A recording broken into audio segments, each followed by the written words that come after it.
So now it's time for the latest episode of Keeping Up with the Caldwells. In this episode, you'll learn about the tips and tricks of job switching in Silicon Valley, when to stay, when to go, how to evaluate culture, how to inherit those salty teams that may have resentments, how to navigate mission versus money. It's all covered in this conversation between Tia and Nick Caldwell. So let me introduce you to the Caldwells. Tia Caldwell is Director of Engineering at Slack, leading the monetization team. Over the past 15 years, she's led and managed engineering teams at Netflix and Microsoft, covering a breadth of projects such as Xbox, Office 365, and streaming content delivery. She also serves as a facilitator in DevColor, a nonprofit whose mission is to maximize the impact of Black software engineers. Tia is also one of our nominees for this year's Inspiring Leadership Award. Nick Caldwell is a VP of engineering at Twitter, responsible for all consumer-facing products.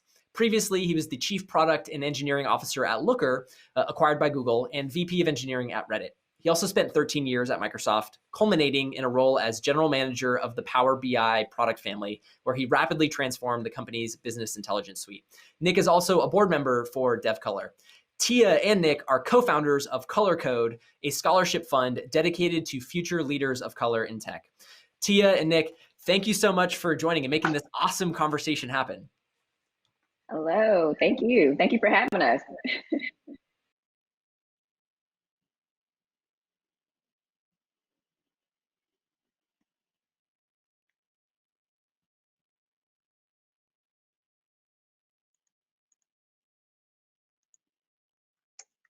My bad. Sorry, I just realized I was muted.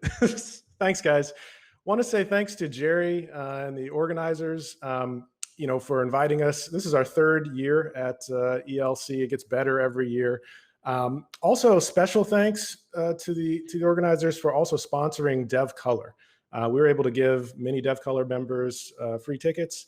Some of those tickets made their way into the hands of family and friends as well. So a shout out to our family from Sacramento. Thanks for joining us here. Jerry's, I proposed this talk because every time we are at ELC, we seem to have different job titles. Even in that intro, Tia, I forgot you'd worked at Xbox. We've worked at a lot of different places. So, Exactly. I think we've each worked at 5 or 6 different places. And, times are changing. People switch jobs more often. And looking back, knowing the right way to switch, and when to switch has been, I think, really invaluable for both of our careers. So we thought to ourselves, hey, why don't we scare the hell out of our employers and talk about how to switch jobs in front of several hundred people. So we took audience questions on Twitter and came up with what we think will be an exciting agenda. I will kick it off by asking you a question, Tia. You ready? I'm ready. Okay. This is kind of awkward, huh? We've never done this before. Let's see how it goes. So, Tia, first question. What's motivated your career changes? How do you know when to go? So I think if you look at my LinkedIn, you'll see that I've been in the industry for over 15 years, but every 2 to 3 years, I actually switch jobs. And I would say early on, I was very motivated by just learning new skills. I started off my career as an intern at Microsoft and stayed there until I became a senior manager. And I would say when I was early on in my career, I was trying to decide if I wanted to be a front-end engineer, a back-end engineer, security engineer, and just trying to figure out what my passion was to help me build the skills that I needed on my resume to figure out where I was going. I would say as a manager, though, once I got into management roles, I started switching around from Microsoft to Netflix and then to Slack. I was just looking for opportunities to expand my management skill set. It is a completely different set of skills, I would say, when you try to switch between IC and management. And one of the things that I really, truly wanted is what is the potential impact for this team? I try and look at how am I going to benefit the business by delivering on, said product or whatever team. If you could see through my career, I've worked through on a multitude of products. So it's not one particular special interest or area for me. It's just more of what value can I bring to the company, and is it utilizing my strengths while it's challenging me to improve on my weaknesses. Yeah, that's totally true. And I think one idea that you kind of touched on there was not being complacent, looking for ways to grow continually. So I think for me, that was the biggest motivating factor, has been for a long time. Being at Microsoft for 15 years, I started to get a little bit comfortable and complacent in that role. And, you can really feel like you're living on rails and that your destiny is being controlled by this job ladder created by HR. And whenever I kind of feel in that way, I start to get uncomfortable. And I think the other thing you said, switching between test and eng, getting a chance to experience different kinds of products, companies at different career stages, and also not staying boxed into one particular set of responsibilities. It's it's kind of cliche, but I think the growth mindset is a big factor when trying to choose a new job for both of us. Yeah. So the major takeaway is never feel complacent. You should totally have a conversation with your manager if you feel like your skills are also being underutilized. And you never want to stay too long in an area where you feel like you have that like nightly dread, where you feel like you're just so annoyed you don't want to go to work. It's probably a sign that it's time to go. Wait, I want to hear more about. Okay, let's not. So I am going to switch topics and look for, what do you look for when evaluating a new opportunity, particularly at higher levels? Is it about the mission, the money, or the people? Nick, this is for you. Well, I mean, the main thing is I try and make sure not to have nightly dread. Okay, we'll come back to that later. So, mission versus money. I think, for me, I look for basically every time I move, I want it to feel like I'm filling in one more piece of my career puzzle. So am I picking up some new skill set or meeting some new type of culture or that kind of thing? I imagine my career is kind of a picture, and I'm filling in, the brushstrokes. It's also important, particularly at higher levels, you have to look for fit. You have to find something where you have something clear to offer, like a system that a management system or some skill set that you've picked up along the way that fits what that organization needs. In combination with like, hey, do they have something that you can learn? And I think if you do it that way, you're always kind of balancing how much you're going to learn with how much you have to offer. So with Reddit, it was about learning. That was my first startup. So it was me going from a 300 person organization at Microsoft to 35 people at Reddit. But I learned more in that transition than any other job switch I think I've done, and I was able to offer them quite a bit. And I guess the other thing, one of the questions we got was about money. So I don't want this to be too fluffy, but one thing that is you get more experience, with evaluating companies that I think you have to think about at higher levels is think about your time as an investment and evaluate companies and opportunities the same way that an investor would. So when I was, joining Looker, I think I spent just as much time with the CFO as I did with the engineering team, just understanding, how far along on their journey they were toward either IPO or an acquisition. And same thing with Twitter, lots of great business tailwinds and that really got me excited about not just the role in the people, but like the health and future of the organization.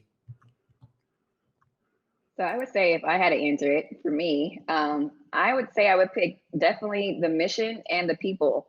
I know a critical area is that, yes, we all care about money, and the tech industry, yes, we have ample opportunity to earn lots of money. But I think depending on the skills that you want, it'll help determine what you're going to spend your time on. I would say you spend over 60% of your life, or maybe even more, at work. So you want to make sure that the mission and the people that you're around are enjoyable, and you want this to be a comfortable experience for everyone. So if you're going to a tiny startup, obviously it's probably not about the money. It's more about the reward that you can, potentially IPO or get acquired.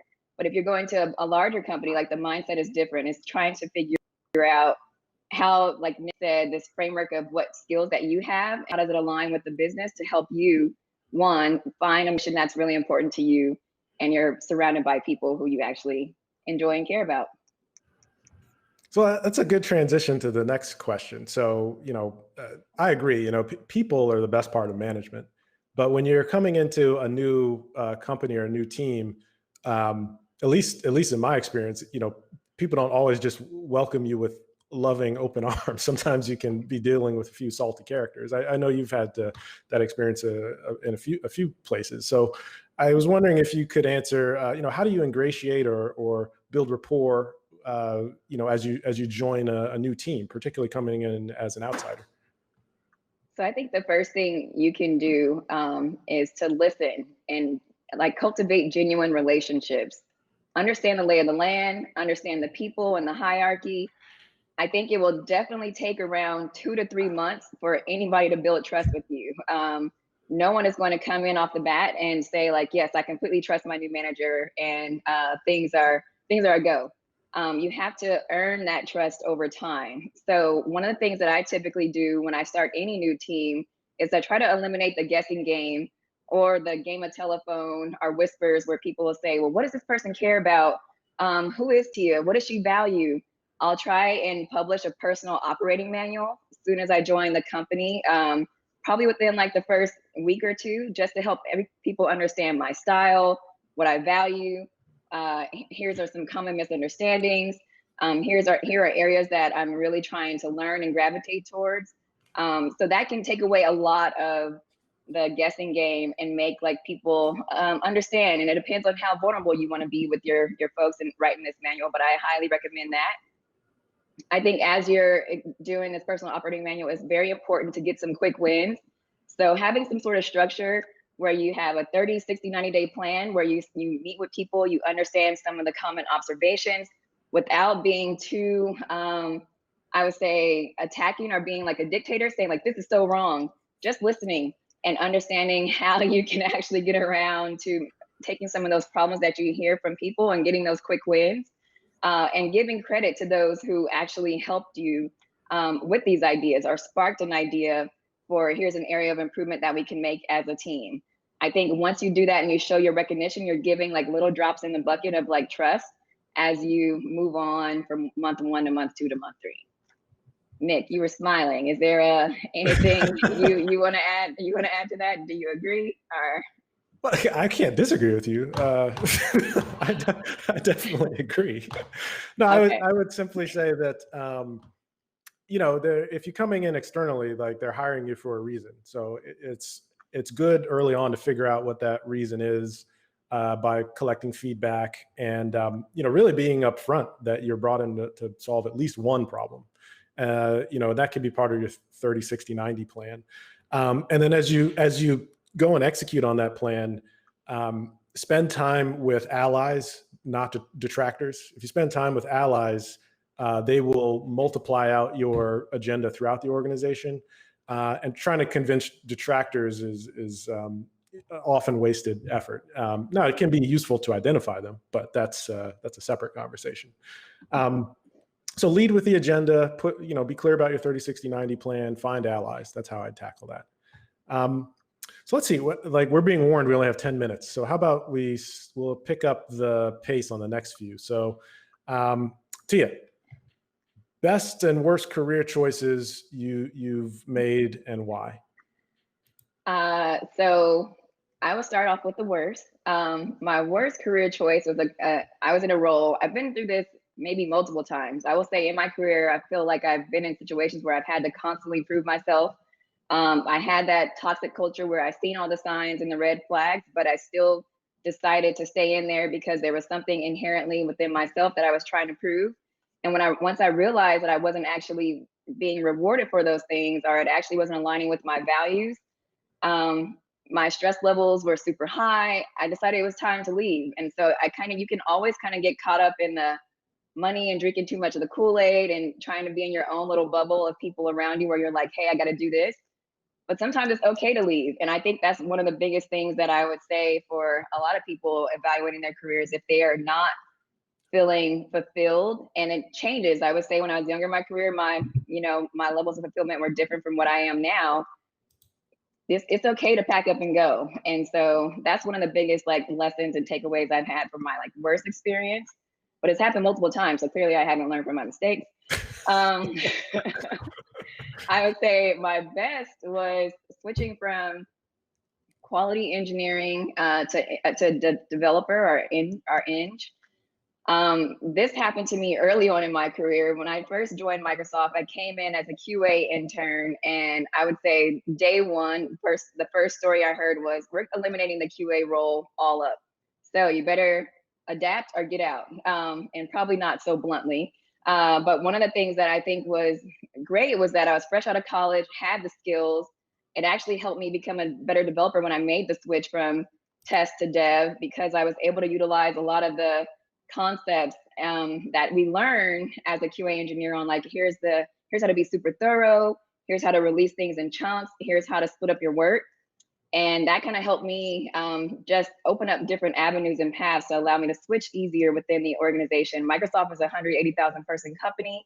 And I would say as soon as I switched to dev, I was able to jump into either security or into Xbox or whatever I wanted by having those skills. Nick, Yeah. I'm going to ask you, what about you?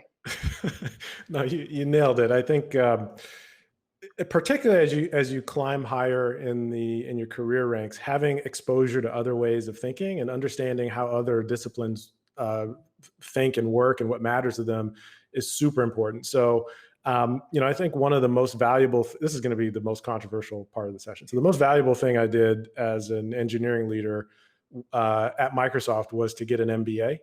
I don't recommend anyone get an MBA. I'm just saying it was valuable for me because it really got me exposed in the same way that Tia was just talking about, to all the different ways of thinking that other disciplines bring to bear, and brought me a new level of respect for them, and made me a better teammate and ultimately a better business leader. I wouldn't recommend getting an MBA to get that experience. There's other ways to do it. But definitely try and build empathy with other disciplines and so on. Worst decision, I think, I don't know if you feel the same way, but I think we stayed although we had a great time at Microsoft, I think we probably stayed at big companies too long. And I think, part of that was, fear of not understanding that the the rewards outside of big companies could be, pretty substantial. We both came from backgrounds where the idea that you would take on high risk startup jobs, at least my family was like, what the hell are you thinking? Yeah. So it takes a while to realize that, you actually have quite a big safety net as long as you're in tech and have a good network and so on and so forth. And, probably taking advantage of that a little bit earlier in my career is one thing that, I don't want to say I regret, but I think we probably should have come to the Bay Area a little bit sooner. I'll put it that way. Yeah. So let's see. We have 5 minutes left. Thanks, Kyle. We're getting the notes. Don't worry. We've only got 2 questions left. We're going to make it. So what about, we talked about this in a very a manner where we have a lot of control over our destiny. What about reorgs? What about the choice when the choice isn't up to you? What do you do in those situations? So Nick, I'm going to actually turn that back to you because you stole my question. You should answer this. Okay, I'll do it real quick. I mean, I think that people are terrified of reorgs, and I think early in my career I was as well, until I realized that there's kind of an amazing opportunity with every reorg. One is you get to reset your relationship with your manager, which may be good or bad, but it's always an opportunity to make a fresh start or a new impression. So anytime there's a reorg, super important to jump in and ingratiate yourself with a new manager, make sure you're on the same page, you have the same priorities. But more importantly, reorgs are also sort of the business telling you and broadcasting what the priorities are. And if you can sort of look past the fear of like, oh, I have to maybe get a new manager or be in a different part of the organization, and think about why people and resources are being moved around, it can be super informative as to where you should be investing your time and energy. So anytime there's a big reorg, I think everyone has that initial kind of fear reaction, but like, at least for me, I switch it very quickly over into like, why is this happening and how can I help and how can I be a part of it? And that has been very helpful over the years. Okay, last question. Tia, we'll turn it back over to you. Just any challenges. We've talked a lot about general problems, but any challenges that would particularly impact diverse or underrepresented engineers as they manage career opportunities in this way? Yeah, I would say there's probably two big challenges. The first one is self-advocacy, and I don't want to say that everyone has this problem who's in an underrepresented group, but one of the challenges is trying to be able to champion your thoughts and being proud of your accomplishments, but sharing that. I will say, even to today, I have the tendency to say, I'll just work hard, my work should pay off for itself, and people should know how great of a job I'm doing. But it takes a lot for you to actually advocate for yourself to help bring others along the way, because the most important thing that is difficult when you're trying to become in these higher levels is that exec sponsorship. You need to have a network of strong exec sponsors, or even just higher people in higher levels, which you typically don't see too often for people of color. And so getting that access is important to making sure that your next job opportunity might come through them. A lot of the people who are in those roles now were not actually 100% qualified for the role or the job description that was on the site. And it's because of word of mouth and these networks and them advocating for themselves that they're able to get to these higher levels. Nick, do you have anything you want to add to that? Yeah, no, you nailed it. I think particularly as you get to higher levels, your network becomes your net worth. That is, like, all the best opportunities come from your network. And, unfortunately, people who are underrepresented don't have access to the best networks. So if you're an ally and you care about this sort of issue, like, definitely don't just think about like on the job training, but think about giving access to your professional networks to people that you're sponsoring or mentoring. I think the other thing I would call out, I definitely suffered from this, is just happy to be here syndrome, which is the idea that, if you come from a less privileged background and you land yourself in a tech job, you can gain the mentality that, like, hey, I'm just happy to be here because if I didn't have this job, I would, maybe fall all the way down the rungs. And you have to kind of break yourself out of that mentality and be willing to take on more risks, get comfortable with taking on more risks, because the rewards in a tech career are just astronomical. And fear can hold you back from immense upside. So that's an important mindset shift. So with that, I think we will have time for, there we go. Questions. Let's do it. I've got some questions. So Cody jumped in, and his question was about navigating the conversation about career with family. And so for you both as family, have you all ever had competing career goals? And if so, how have you resolved them? I will say we have not had competing career goals. We're very supportive of one another. I would think the biggest challenge in our relationship is when Nick went to get his MBA. We were in Seattle and he had to fly every weekend to Berkeley to do that. So during that time frame, I kind of put our personal life on hold so that he could spend all of our money on this endeavor, but it helped out. It was beneficial in the long run, First of all, that was tax deductible. And okay. I thought he handled it very well. No, she's right. I think I've chilled out quite a bit, but Tia has been, we talk a lot about management training and MBAs and blah, blah, blah, blah. Like, Tia has been my number one supporter. She just doesn't like when I say it in public. And we've been really aligned. And I think I've done a lot of travel and, had to travel for my MBA. That's been the biggest stressor. Thank you.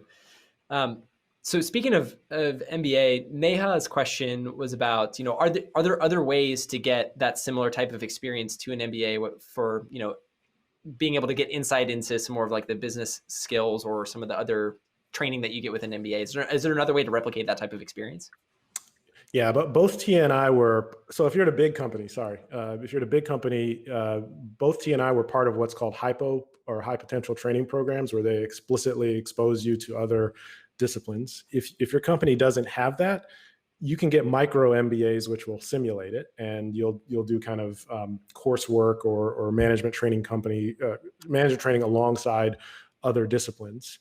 And then going further, like simply adding people to your network. If you're an engineer, go talk to a sales engineer. That's like the easiest lift you can get, because you will learn so much from seeing how that part of the world outside of R&D operates. They get comped differently. They have different ways that they manage product roadmaps.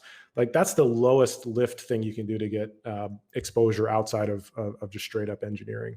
And then you can expand out from there. Fantastic. Tia, one of the things that you mentioned was you stayed at, I don't remember which company you mentioned, but it was, you said you'd stayed because you felt like you had something to prove. I was wondering if you could share, how do you identify like when that's happening? Because I feel like that can happen to a lot of people when they're at a company and they're just, how do you help catch that so you can then make a decision to leave?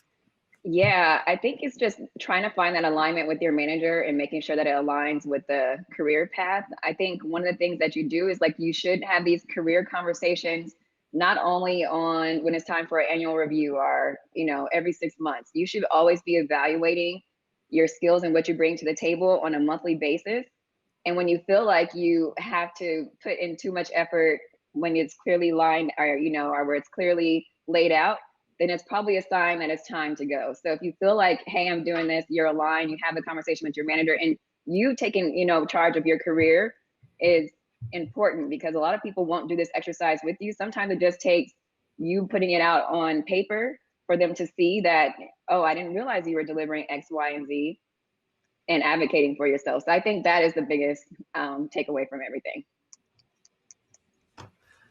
Great. I'm firing through questions because there are so many Q&A questions that came in.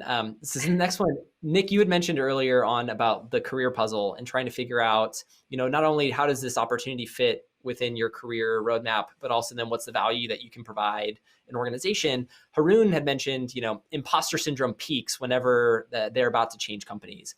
And they're wondering, is it only me, or does anybody else have that same experience where imposter syndrome peaks right at that moment of transition? I was wondering if you two could comment on that. Yeah, I want to look. I just got a new job, so I'm like, God, I hope these people don't figure me out. No, you should, in all sincerity, like imposter syndrome, I view it as a good thing. It means that you're outside of your comfort zone. If the ins and I don't feel imposter syndrome, I'm like, what's going on here? Like you always want to be kind of pushing yourself, and that does peak when you get a new role because you just have so much to learn.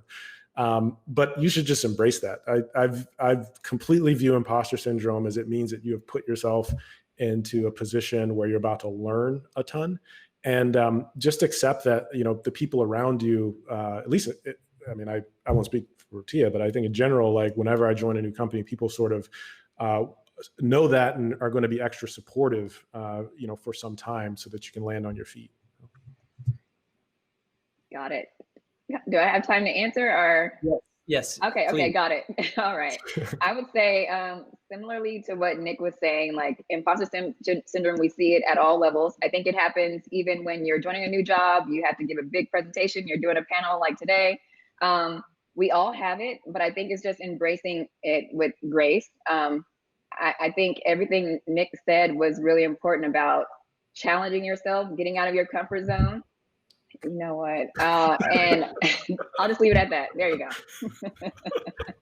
Well, I just wanted to say thank you both. I mean, we have, Timothy in the chat just says, he really loves how you both build each other up. And I think, this conversation is so special because I think you both really model partnership and what happens when you can both support each other's career and then extend that to everybody else and to share those learnings with other people. So thank you both so much for your time and for your insights and letting us into what it's like to be a Caldwell.